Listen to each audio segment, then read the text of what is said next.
Right, hi guys, and welcome back to the Crawl Room. We're here once again in this wonderful ranty room for all things Formula One. So, the Japanese Grand Prix has come to a close. Oh, there's nothing else to add, is there? That was absolutely shite. So if you've never seen this series before, I award the drivers out of a maximum of 10 points based on their overall race weekend's performance, and I go all the way down to 0 if they have a particularly bad one. Take a look out for bonus points though. They're sometimes an offer for some drivers to do something extra special during a race, and on the rare occasion I do award minus points to those drivers to do something extra special, but for all the wrong reasons. Let's take a look at the current Crawl Room standings then going into this episode. It's on the screen now for you. Have a look and see where your favourite driver is right now, and based on how they perform this weekend, can you see them going up? Can you see them going down? We're still early into the season, but a pecking order is already shining through, isn't it? We can see the drivers that are doing really well so far, stringing the results together, and we can see those drivers who aren't doing such a great job. In fact, some of them have already switched teams, haven't they? But we'll discuss all that in due course. And the team standings as well. There you go. RB down there, Ferrari down there after their shambolic performances in China. And that's where they're going to remain. They're going to need to do something really extra special to get those minus points back. But I think I'm going to leave them languishing down at the bottom for how they treat their drivers and how badly their strategies have gone so far this season. But without further ado then, let's kick things off with the race winner then, shall we? Max Verstappen, here he is, taking pole position and victory in Japan. He certainly went big in Japan this time around, didn't he? Yeah, sensational lap in qualifying. Qualifying lap record as well, let's not forget that. The fastest time they've ever gone round Japan in Formula One. And it was Max Verstappen that set that pole time by 0.12 of a second, wasn't it? It was really, really close between himself and Lando Norris. Oscar Piastri's lap time wasn't quite quick enough in the end. He was 0.04 behind, so it was really, really close. But it was Max Verstappen that delivered the goods in qualifying. He launched it off the line well and then led the race. Pretty much did what he could with the car he was given, and yeah, apart from pit strategies meaning that he didn't lead a few laps because Antonelli was out there leading while he pitted. He led every lap. He just controlled the race nicely. A slowish pit stop from Red Bull meant that Lando Norris got sort of close in the pit lane exit, but then Lando just drove himself onto the grass like a plum, trying to hope for a penalty because he weren't going to overtake him on track. That didn't happen, and rightfully so, and Max Verstappen crossed the line to win. So there's not really much more I can add or say to that because that's all that happened. That was Max's weekend. It was all done in qualifying, it was all done off the line, and he drove so well. So yeah, the Red Bull, certainly not the fastest car, but it was a better car this weekend. They clearly got on top of the balance issues that had in practice because it was very snappy, wasn't it? Max wasn't happy, but they clearly got on top of that, got a nice operating window to work from, and yeah, Max won the race. Congratulations, Max, and it's going to be 11. I'm giving him a bonus point because there's no way that Red Bull should be beating those McLarens, but it's Max once again driving the wheels off that thing. He's only 1 point behind Lando in the championship already. Like, and that's just crazy, isn't it? Absolutely crazy. So yeah, Max Verstappen might not have led the championship this year, but once again gets himself in a position where he can take big points out of his rivals already in round 3 with a shite car. Hopefully the development goes the right way for Red Bull this year as opposed to the wrong way that we saw last year, and he's going to be champion again. It's as simple as that. But yeah, for now, Max Verstappen dragging a car where it doesn't belong, and it's 11 points to him. In second place, we come to Lando Norris in the mighty McLaren. Should have been pole, should have been victory, but it wasn't. Oh, it's not the most dominant car, I think you'll find. I think you'll find it is. They led every session apart from the one that mattered, Q3, that final run, and Max got it because he's got the ability to do so. Lando Norris should have been pole, should have been really, or Oscar, should have been a pair of them. And then, like I say, just stayed second the whole race, drove onto the grass at pit lane exit, just try and get Max a penalty that didn't happen, rightfully so, and finished second. I'm not going to be overly critical of Lando for that. It was a difficult circuit to overtake. Hardly anyone overtook during the race at all. So I'm not going to say it was, you know, the race was poor. I just think qualifying he should have been pole. That's all I'm going to say, because if he were pole, got off the line well, but we know he struggles, but if he'd have got off the line well, he'd have led that race, he'd have won it. That's how it worked at Japan this weekend, this time around. And for Lando Norris, I'm going to award him 9. 9 points, it's a generous 9. I don't think he did anything wrong in the race. I think he was dealt with what it got. The cards had been dealt already in qualifying, a bit like a Monaco situation. You don't get your act together on the Saturday, then Sunday it's going to be tricky. But like I said, he kept his head cool and got second. At least it's damage limitation, but it shouldn't be damage limitation. He should be doing what Max did last season and just take a massive points all out of everyone, because he should just be winning all the time. But it didn't happen. 9 to Norris, solid weekend by McLaren, but it should have been a 1-2 or a 1-3 as absolute minimum, but it wasn't. And in third place, we come to Oscar Piastri. What's your favourite pastry?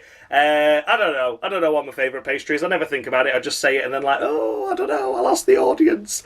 Yeah, Oscar Piastri this weekend for me. Once again, didn't get his lap together in qualifying when it mattered, and then just drove around in third the entirety of the race. I don't understand what McLaren were doing, pitting all the cars at the same time. Didn't get that at all. What a weird strategy that is. You know you're never going to gain on a car if you all pit at the same time. The idea is you undercut or you overcut. Didn't do anything with either. It was just like, yeah, Max is in, okay, Norris is coming in, fine. Cover that basis that you've got one car doing the same as Red Bull. Fine, get it. Leave Piastri out there. They've got a big enough gap to Leclerc in fourth, who was having a lonely race. But yeah, didn't bother, just pitted them all together. And then that made the race even duller, because there wasn't even a thing of like, oh, is Piastri pulling a gap? Is Max in traffic as he comes out the pits? Nothing. There weren't even any of that drama. It was just, yeah, we're all pitting together. We're all going to come out in the same positions. Hallelujah, praise the Lord. So yeah, a bit of an odd one. But for Piastri, it's going to be 8 points from me for him. Yeah, solid enough, but again, didn't get it together in qualifying. And that was the main issue. So yeah, 8 points to Piastri. I'm sure people out there will be crying at me. Oh, give him a 10, give him a 10, give him a 10. Oh, fuck off. They're not getting no 10s this weekend or this season. The only way that McLaren are going to get some big points from me and get a perfect score is if they get pole position, lead every lap, get fastest lap, win the fucking race, because that's what that car should be capable of doing. And while ever they're pissing about, not beating a Red Bull that's inferior to them, they're not getting a perfect 10. It's as simple as that. So it's 8 points to Oscar Piastri. It's a good score. It's a respectable score. But yeah, if he wants to have a go at the championship, he's got to start beating people. He's got to do it. So yeah, 8 to Piastri. That's that. In fourth place, we come to Sha La La. Oh, sacre bleu, Sha La La La La. Fourth, that's all he could muster up this weekend. 15 seconds behind the top three, I think. So there was never going to happen, was it? And I think he had a good few second gap over the cars behind as well. George was looking at one stage like he was closing him down, but I don't think it was ever going to happen, was it? Everyone just sort of stayed where they were. Yeah, Leclerc this weekend, that was really all the Ferrari could do, to be fair. Good to see him beat both Mercedes, though. I would say that that's a nice little boosty bonus, because the first couple of races this season didn't look like they had the pace to do that, so even with disqualifications and stuff. But they've kept this result this time. and Ferrari didn't really screw up with strategy, so they've finally got a result that's in keeping with where their pace is at the moment. It's a shame that Leclerc, it's going to be unlikely they're going to fight for the title. I was gutted, really. I was hoping that Leclerc could do it this year, but it's looking like it's going to be between the McLarens and Max, so yeah, still a long way to go this season, but already quite a lot of lost points with silly strategy at Australia, disqualification in China, here picking up P4, but the main three protagonists already finishing ahead. It's a difficult one, isn't it? So for Shalala, it's 9 points from me for him this weekend. I think he did a good job, solid performance. Qualified fourth, finished fourth. I don't think there was anything more in that, to be honest. Just a good job all round with the equipment given. Securing fifth place, we come to George of the Russell. Watch out for that top five. Here he is securing his another top five finish this weekend and this season so far, but it wasn't as spectacular as what we've seen from him earlier this season, is it? He got the lap in qualifying that maybe the car deserved to have. I'm not sure. I think it should have beat a Ferrari anyway. But when you saw what he was able to do in Q1 and Q2 and ruffle some feathers and look like he could be a front row starter, a potential, front row lockout, but he was in there, wasn't he? He was in the mix. He could have been a P2, a P3, somewhere around there. But that final lap in qualifying just didn't quite come together. It meant he started P5. And that was a shame, really, because I think he's been overdriving that car in the first couple of weekends this season and delivering some impressive podium finishes.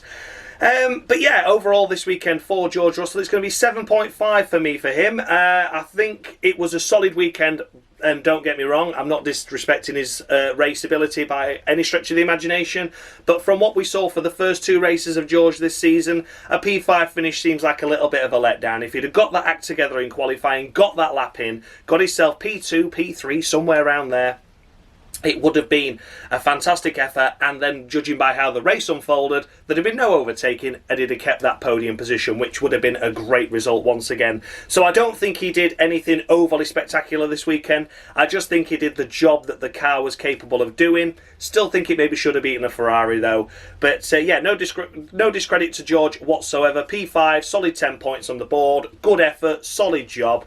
But yeah, not the little sparkle that we've seen of him these first couple of races. And that's why it's 7.5 to George Russell. And in 6th place, we come to George and the Russell's teammate in Kimi Antonelli. Yeah, what can we say for his weekend overall? It was just solid, wasn't it? Once again, solid. Became the youngest ever driver in Formula 1 to lead a lap. Beat Max Verstappen's record by 4 days. 4 days. And what are the chances of that? Maybe that's why they left him out. Maybe they knew it was the last chance to beat a record and take one off Max, so they just left him out there. But he didn't make any difference to his race at all. He was 6th. He stayed 6th. He finished 6th. That was it. So even with a different strategy and just going out there and staying a bit longer, it didn't make any difference to his race. There was quite a gap to the cars behind anyway. Nice to see him beat a Ferrari, I guess, with Hamilton, but yeah, pretty much the lower end now of the top 3 teams, isn't it? So yeah, did a good job overall, respectable enough. But yeah, Andrea, Kimi Antonelli, solid 7. Solid 7 to Andrea this weekend. I don't think it was anything more, anything less. Still finding his feet within Formula 1.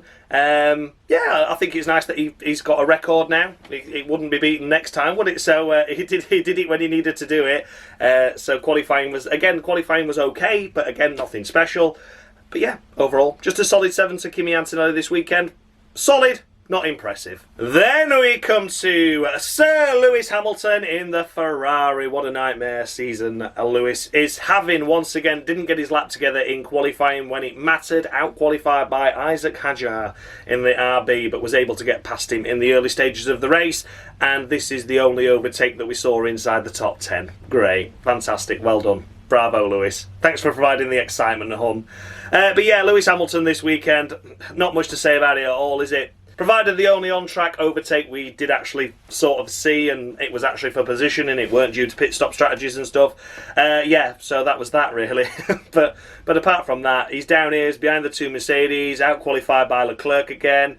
You know, that Ferrari sort of did quite good with Leclerc on the fringes of the podium. Okay, he was a few seconds behind that, but, you know, P4 is Lewis P7. It's not great, is it? So it's middle of row 5, an absolute average race performance by Lewis Hamilton so far.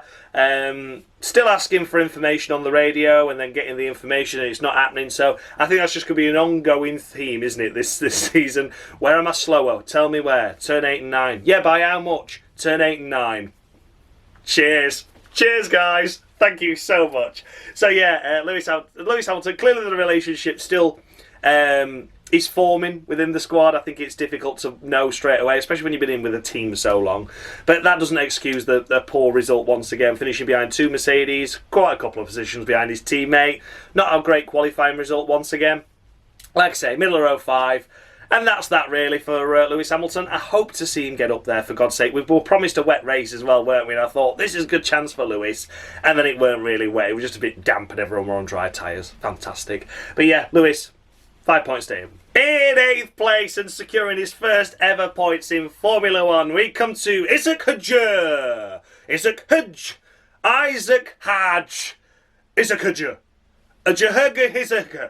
There you go. Thank you, David Croft, for your wonderful pronunciation of Isaac Hadjar throughout the remainder of the weekend and, of course, throughout the season. He's never going to get any fucking better, is he? Does my head in. But yeah, Isaac Hadjar this weekend, absolutely fantastic. Started strong and remained strong throughout. Didn't look like he was going to get out of Q1, though, did it?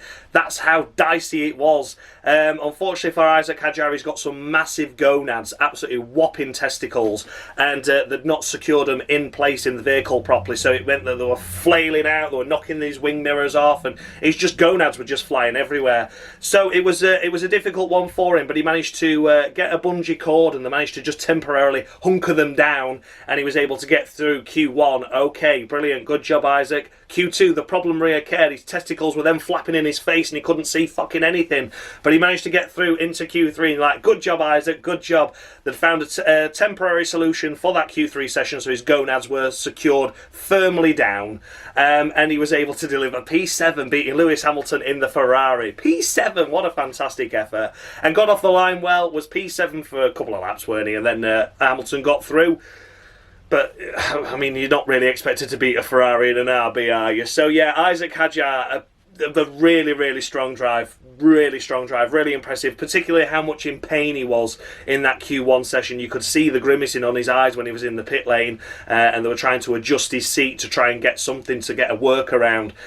So the fact he was able to deliver the result to get through into Q2, then into Q3 anyway, was impressive. And then the fact he hunkered that lap down and got his testicles secured firmly in his seat, so he was able to get that P7 on the grid. Stunning effort. P8 in the race as well. Fantastic job, Isaac. So yes, we joke, but yeah, he was in a lot of pain, wasn't he? But fantastic. It's perfect 10, isn't it? Perfect 10 to Isaac Hadjar this weekend. I don't care what David Cross calls him, it's Isaac Hadjar, and that's how it shall be. But yeah, perfect 10 to him this weekend. Stunning effort, and to deal with all that pain and discomfort and be thrown around in the seat. The seat was dislodged underneath, wasn't it? It wasn't fully secured down, was the issue.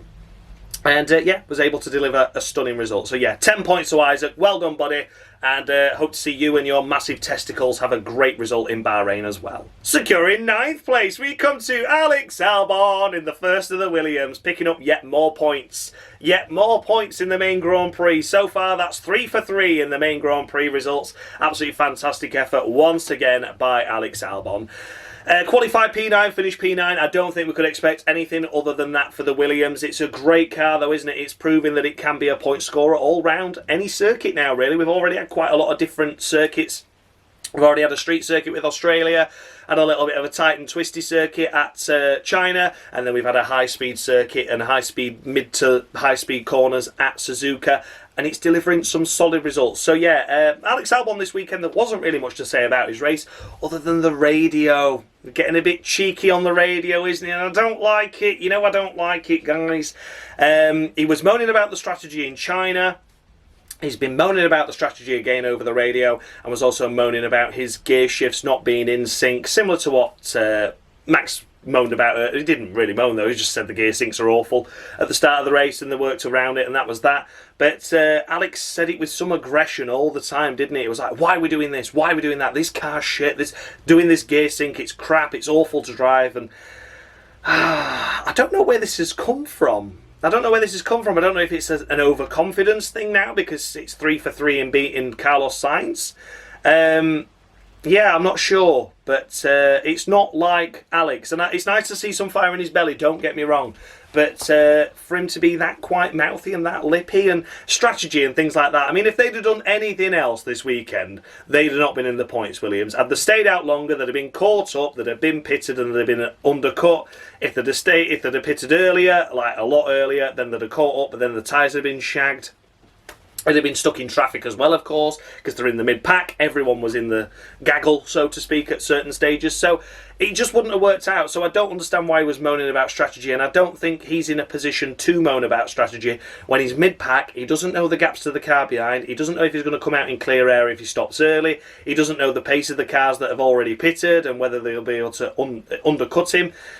It's a difficult position to be in. If you're a leader, you kind of know, because you think, well, once we're separated from the top, like there's us 3 teams that are up here doing this. Once we're separated from the rest, we can pit and still come out 6th in clear air. But for the mid-pack, don't moan about strategy, guys, because you really don't understand what's going on in a race. So, yeah, Alex Albon, still a strong score from me for him. It's going to be 9, but I'm knocking a point off because bit lippy, and I don't like it. And if it carries on into Bahrain, it's going to have to start being big deduction of points, and then we're going to go into minus points as well. So it's a shame, but I don't like it. I don't like it at all. You know I don't like it, and I'm the first to call anyone out for it. So yeah, so far Alex Albon is having a superb season. just don't be cheeky on the radio. If you've got something to say, you can say it, absolutely, but don't say it with such aggression and such like sarcasticness I felt in the voice. It was very, very abrupt. Very abrupt is the word I'm trying to say, and I don't like it. Yeah, you can question things, and yet you can mention the gear sync issue, and we could try and find a workaround. That's what Max did. You know, we can try that, but don't be moaning about the car because you're in a points-paying position. Japan last year, I think you were back row of the grid doing absolutely nothing. So, you know, bear that in mind, Alex. You've got a decent car now, mate. But yeah, Alex Albon, no criticism for his overall race performance. Once again, and I'm going to say it again, he's beaten Carlos Sainz 3 times this season so far. If he doesn't happen again, at least he's done it then. He's done it 3 times, hasn't he? We might never talk about it again, but we probably will the way it's going. But yeah, Alex Albon, 9 points to him. Good effort. Securing 10th place, we come to Ollie Bearman in the Haas. Picking up one crucial point for that Haas squad. That gaggle for like 5th in the Constructors is looking really, really strong, isn't it? It's great to see Haas doing well and great to see Haas find their form after a very tricky Australia. But once again, it's only one car up here and the other car down at the back, so let's wait and see. They've got a floor upgrade sorted out from Australia to here that they put on the car and was clearly working for Bearman. Ocon said he was struggling with setup, but we'll come to him in a minute.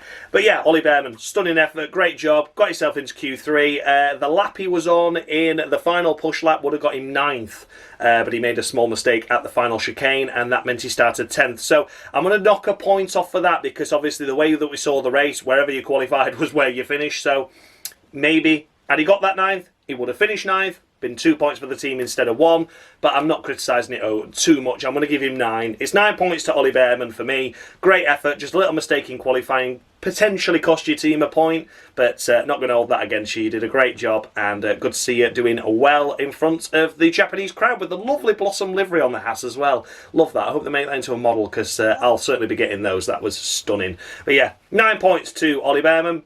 Top job. Then we come to the first of the drivers outside the points in Fernando Alonso. What could be said about Alonso's race weekend this weekend? It was solid, if nothing else, really. Aston Martin didn't look to have the pace, but we know that anyway, don't we? Of course, we know that. And yeah, I don't really know what to say. He just didn't have a mistake, didn't put anything wrong. He had an off in practice, didn't he? That wasn't great. Free practice too, but it was such a disrupted session anyway. Yeah, but apart from that, was okay, really. So it's going to be 8. 8 for me for Alonso. There's not much to talk about his race at all. He finished 11th, fringes of points. Didn't look like he was ever going to get a point, and that was that. So yeah, that was pretty much the maximum Aston Martin could get out of it. 8 to Alonso, that's that. Finishing in 12th place, we come to the newly adopted Red Bull racing driver after they never wanted him. But here he is. It is Yuki Tsunoda. In front of his own Grand Prix as well, in front of his own fans. I'd have left Liam Lawson in for the car at least this weekend. It just didn't make sense. Leave Liam in for Japan, and then if it doesn't work, stick Yuki in for Bahrain. That would have made more sense, but no, this is Red Bull, we know what we're doing. Yuki Tsunoda avoids an of the week for the fact that he was just unlucky, I think. I think he was just unlucky. So in practice, it looked like he'd matched Verstappen. It looked like he'd done a good job there. The race, the qualifying Q1 was within a 10th. And then Q2 just didn't quite come together for him, and it meant that he finished 15th. He had a really tricky middle sector, didn't he? He lost a chunk of time there and had a snap of oversteer, which was a shame. He was also running more wing than Max, and that obviously didn't lead to much straight line speed, so he's already at a slight disadvantage there, but that was the way he wanted to try and get on top of the car, so it didn't feel as nervous on the front end, which I understand. But qualified himself 15th, finished here in P12. It's a couple of places gained, isn't it? There was a penalty for Sainz, so he started ahead of him. But yeah, I don't really know what else to say. It was just a solid enough effort. At least he's done something and climbed his way up through the field a little bit. I don't want to give him an of the week, because I think he's just been chucked in at the deep end, a really tricky situation, especially when he knows he's not wanted. It's difficult, isn't it? Because how many times has Helmut Marko said that Yuki's never going to be in Red Bull? How many times has Christian Horner said he's not got the attitude to be in Red Bull? And then all of a sudden here he is, and everyone's like, oh mate, oh we've always loved you, you know. So yeah, I think it's a difficult situation for Yuki to be in, but I think it was an okay weekend. I'm not going to say it was Lawson bad, it wasn't Perez bad. a Q2 appearance. It's the first time it's appeared in Q2, that second car, and I think he was unlucky not to scrape into Q3, to be honest, but that's that, isn't it? So it's a middle of row 5 from Yuki for me. We'll see how he gets on at Bahrain. I think he'll probably do well there, but we'll wait and see. I'm expecting good things from Yuki, because I think he's done well at Bahrain before, hasn't he? So we'll see. I think Bahrain's a little bit more of a level playing field. I think he can have the chance to get the qualifying together, and if he has a bad qualifying, at least he's got opportunities to overtake. Japan didn't have that really, did it? So yeah, Yuki at middle row 5 from me for him. His debut in Red Bull was a little bit tricky, but there were encouraging signs. We didn't see that at all with Liam in the first couple of races. We didn't see that at all really, apart from Azerbaijan with Perez, did we, after that, after those first few races? So yeah, slightly more encouraging, I would say, but I just think he's been chucked in at the deep end. I think it's a tricky situation for Yuki to be in, but at least he got something out the weekend. Middle row 5 to him, and that's that. Next up, we come to Pierre Gasly in the first of the Alpines. He was running round in 11th on the fringes of the points, but unfortunately for him, a slow pit stop meant he finishes down here in an unlucky for some P13. Sums up his season so far, to be honest, doesn't it, really? Fringes of the points in numerous races, but just not quite getting there. Alpine, the only team yet to score points, which is ridiculous, isn't it, when you think State Kick Me Up the Arse, Sauber have got some. Yeah, I don't really know what to say, to be honest. It was just a tricky weekend overall. Maybe could have scraped a point had his pit stop gone well. Looking unlikely, though, to be fair. So, Pierre Gasly, a solid 7 for me for him. He's not done anything wrong, got onto the fringes of the Q3 appearance, didn't quite play out, running round in 11th, doing a solid enough job. Any opportunities ahead, he would have been able to take them and be able to secure those points, but then a slow pit stop absolutely ruined his race, disobeyed team orders to let Doohan through, and then just pissed off into the distance and was like, yeah, I weren't going to let Doohan through, mate. I was just managing my tyres, but now you told me to let him through, I've just fucked off. So yeah, quite funny. But yeah, Gasly, a solid weekend overall, a solid 7, once again, unlucky not to pick up any points. Next we come to the second of the Williams in Carlos Sainz. Smooth operator, no, no, no, no, no.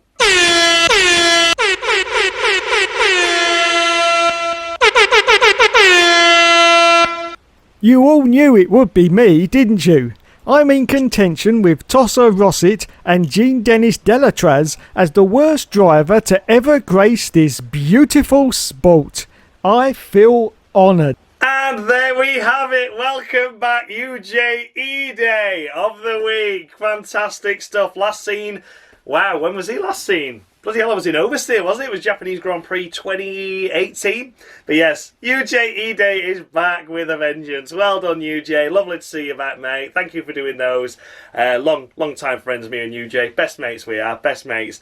But yeah, it has to be, doesn't it? Carlos Sainz, what a terrible season he is having. Unable to get into Q3, qualifying himself P12, and then getting a 3-place grid penalty for blocking Lewis Hamilton in the qualifying run. He just finished his lap, then round turn 1, and then Lewis Hamilton bared down on him quite abruptly and quite quickly because he was trying to get on a lap, but he was blocked. Yeah, obviously it was a team communication error as well. I'm not just saying it was solely Carlos Sainz's fault, but look in your mirrors for fuck's sake. But yeah, Carlos, what a tricky start to the season he's having. Really is, and I didn't expect this at all. Apparently he's struggling with braking. He's struggling with the braking and getting the confidence in the brakes under loading, and this is the sort of way that Ricciardo went, if you remember.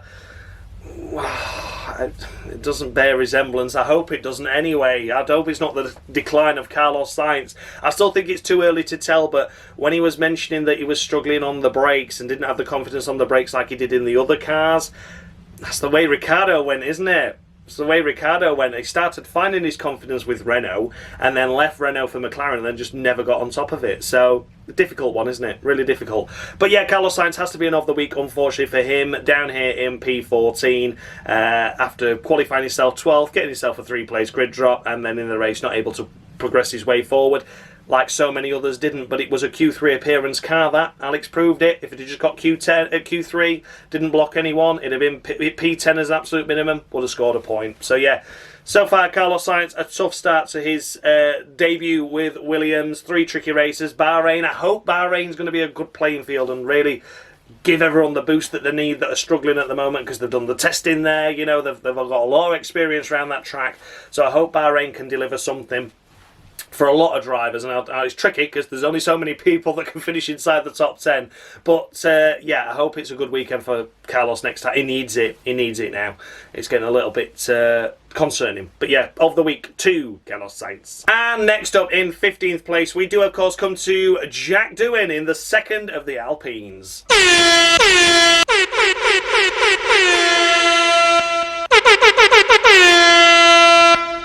My Formula One career lasted an incredible 4 races, and I'm most noted for sending Christian Albers into a barrel roll in Imola. When the only highlight is a crash, you know it's gone badly. And once again, the third consecutive time this season, it's like waiting for a bus. You get one of the week, you get one that follows it immediately after. Jack Doohan secures a UJE Day of the Week. Oh, UJ. Oh, God, I can't believe he's back. But yeah, thank you so much to UJED once again for the wonderful of the week that you performed there. Yeah, had to be an of the week, didn't it, to Jack Doohan, mainly for the fact that he didn't close his flap, did he? In free practice too. Had he been a woman, had he been called Jackie Doohan, then he would have closed his flap at the right time. Every woman knows you need to close your flap at the right time, but unfortunately he didn't. Left his flap wide open and spaffed it off into the wall and caused himself a lot of damage for the Alpine squad, and yeah, winded himself as well. I'm not surprised. But yeah, Jack Doohan, confidence knocked there after not closing his flap at the right time in free practice. Qualifying wasn't anything great either, out in Q1, and then in the race itself could do nothing really. Could do nothing once again. Couldn't overtake, couldn't do anything. Finishing P15, it's something, isn't it? But it's not really great, is it, unfortunately? So yeah, Jack Doohan has to be an of the week. Very, very difficult start to his Alpine campaign as well. Looks to be replaced imminently, really, because I think he's got one more race, hasn't he? Has it got Bahrain and then he's out as per this 5-race contract thing? We'll have to see if it validates itself, so he's got 5 races this season, because that would sort of make sense, wouldn't it? Because we've got a triple header coming up, so get rid of the triple header and then get rid of him. Don't know, just putting it out there. Maybe he's got 2 more races left, but as we're lent to understand, he had a 5-race contract. He did Abu Dhabi last season. He's done 3 so far, so he's got 1 more left. Who knows, but that's certainly not what Alpine needed, especially the fact that they all criticised him as well. And like, everyone was like, was it a DRS failure? Like, nope, Jack left his flap open. Like, all right, tell us, everyone. Go on, Ollie Oaks, tell us how it happened. Well, he just left his wide open flaps. Come on, ladies, you know. You need to close your flaps into turn 1, don't you? The right bloody win there. Blow it right up your gusset. So, yes.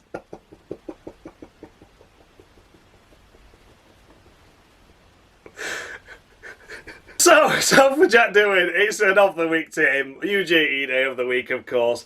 And, yeah. Jackie, next time, close your flaps. Next up, we come to Nico Hulkenberg.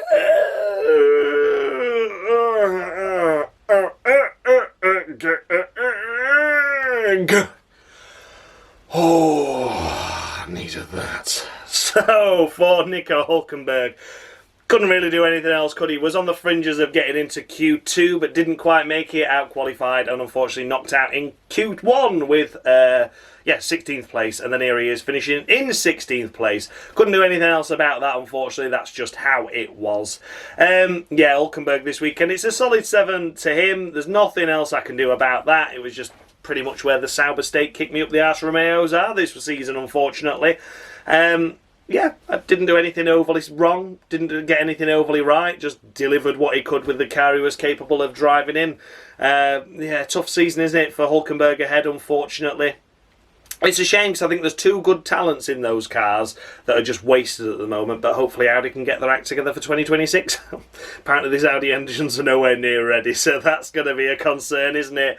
But yeah, for Nico Hulkenberg, it's a solid 7. There's not much to say about his weekend overall other than it was unspectacular. But I think we're only going to find headlines with Hulkenberg is if he's going to be binning it off and stuff, because that's the only way we're going to see a stake on the grid, isn't it? And the stake on the footage, because they're just so far back at the moment. So if he's not doing anything wrong, then that's all right by me. So it's a solid 7 to Nico Hulkenberg. And yeah, another struggling weekend by the Stakes Kick Me Up the Arse squad. But yeah, hopefully something will come later in the season. Bahrain again, maybe. I'm hopeful for Bahrain for everyone. I just want everyone to score points and have a wonderful time in Bahrain. But we'll we'll wait and see. 7 to Hulkenberg. Next up, we come to the second of the Visa Cash App Maxi Tampon RB. Buy one, get one free. Don't forget to switch your drivers every fucking race. Yippee. It is, of course, Liam Lawson, and avoiding of the week by this much. I'll just allow him a week to settle in and, you know, realise what's happened, that he's been binned off by Red Bull when he shouldn't have even been in that car to start with. But yeah, here he is, Liam Lawson, finishing down here in 17th. He wouldn't have finished down here had they not tried something that kept him out there on the mediums for far too long, and then he lost all the time, and then when he pitted he got undercut by everyone. So I think he'd have been 14th or 15th without that, but here he is 17th anyway. So he'd not done anything overly good, to be fair. You know, he was always not going to be in the points. But they tried something different, hoping for a safety car. Safety car never came. And that was that, really. So here he is in 17th. He's scoring 2 points. 2 points, and he's going to thank me for him.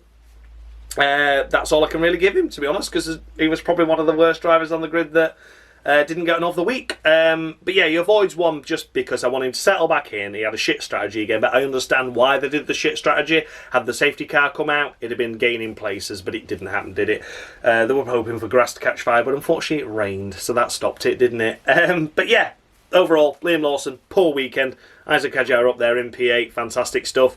Liam Lawson, even without that long strategy, pit stop, playing the game long and going on the mediums for quite a while and staying out there for a lot longer and losing track position, it had probably only been about 14th anyway, so he was never going to be in the points, and his rookie teammate picks up 4 points with 8th. 2 points. Thank me for him, Liam. Thank me for him. 18th place, we come to Esti Bestie Ocon, Esti Bestie to you. Ain't like Esti Bestie Ocon.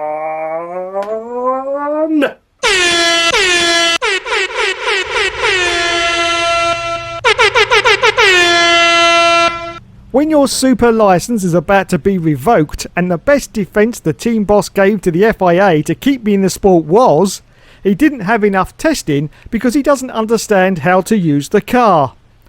I knew my career was over. And there we have it, of the week to Esti Bestie Ocon, because there his teammate is getting into Q3, securing a point for the Haas squad. Is Esti Bestie Ocon struggling with the setup, out in Q1 and finishing where he started, P18. Fantastic effort, Esti Bestie. You were well worth the money that Haas paid for you. And now, of course, Ollie Bearman has beaten his teammate. So what does that mean? Is he going to start kicking off? Are we going to see Haas's crashing into each other? Because that's all he ever fucking does at every other team he's ever been with. Let's wait and see. But yes, it's not been a great weekend, has it, by Esti Bestie? And that's why he's been awarded UJE Day of the Week to him. Yeah, poor performance. Not much else to say about it. Qualified poorly. That meant his race weekend was going to be shite. And it was. So that's that. Esti Bestie Ocon, an of the week to him. And book your ideas up for Bahrain, mate. Because not good, is it? You're getting beaten by your rookie teammate. Oh, dear. 19th place, we come to Gabriel Bortoleto in the second of the State Kick Me Up the Arse Sauber squad vehicles. Bortoleto couldn't really do much this weekend, unfortunately. Finished one position behind his teammate in qualifying, which is pretty, I consider that as matching. You can't line up on the same grid spot, can you? But there were P16 and P17. They elected to start Bortoleto on the hard tyres and go long and hope for a safety car again. A little bit of a gamble. And didn't pay off, ultimately. Just didn't pay off. And he ended up losing the positions then that he'd obviously, because he was running around in like 19th anyway, wasn't it? Because he lost a couple of positions off the line to those cars that were on the soft tyres to start.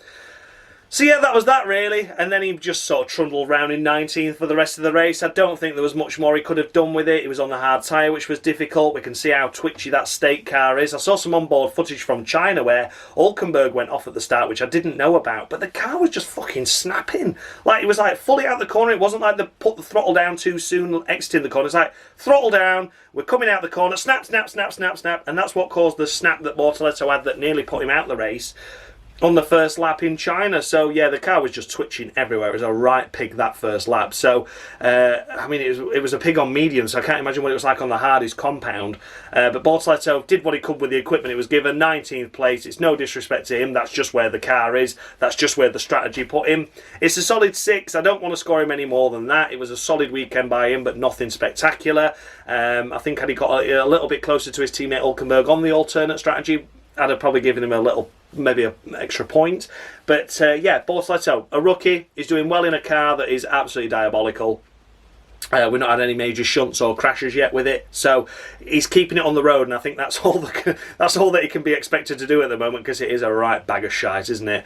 But yeah, apart from Australia, of course, but we'll let him off with that because it was a brake failure in the end.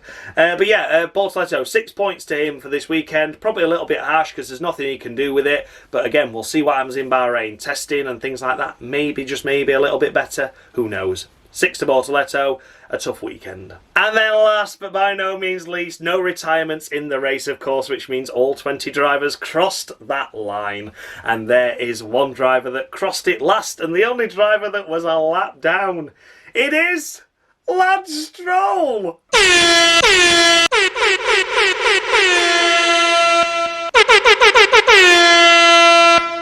2, 4, 6, 8. Who do we appreciate? E-Day! Oh, Lance! Oh, Lance, welcome back! Welcome back, Lance. I've missed you.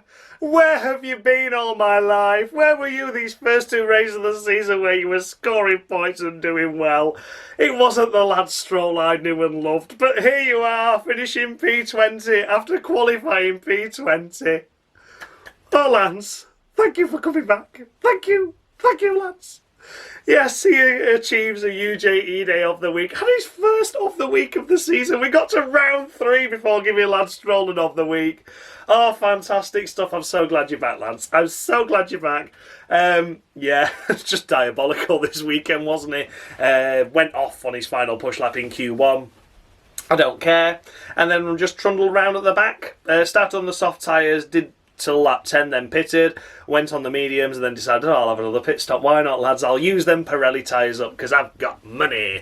My dad's got money. I'm going to burn the tyres while I'm running round in 20th. The only driver to get lapped. And we've got the steak fucking kick me up the arse cars on the grid. Aston farting. Bravo, Lance. Love you, boy. Love you.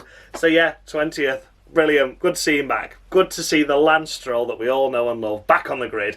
And when there's 20 finishes, he's P20. My God, just call him Narain Carter K&A. Just call him Narain Carter K, and what a stunning effort.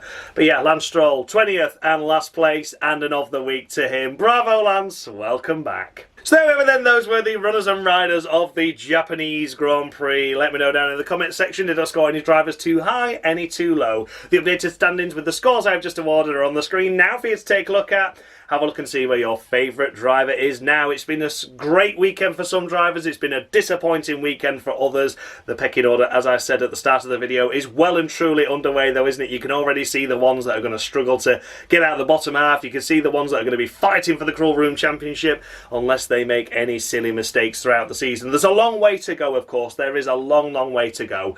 We don't know if Jack Doohan's going to make the season, but at the minute he's propping up the back of the field anyway, so if Colapinto comes in, it's not going to be too much of a discredit to Colapinto, is it? Even if Colapinto comes in and he starts on 0, he'll probably finish ahead of some cars anyway, but we'll wait and see how all that unfolds. But yeah, it's just one of those things, isn't it? Yeah, let's take a look at the team standings as well, shall we? They're on the screen as well for you. Yeah, the teams I'm leaving alone this time. I'm going to leave them alone.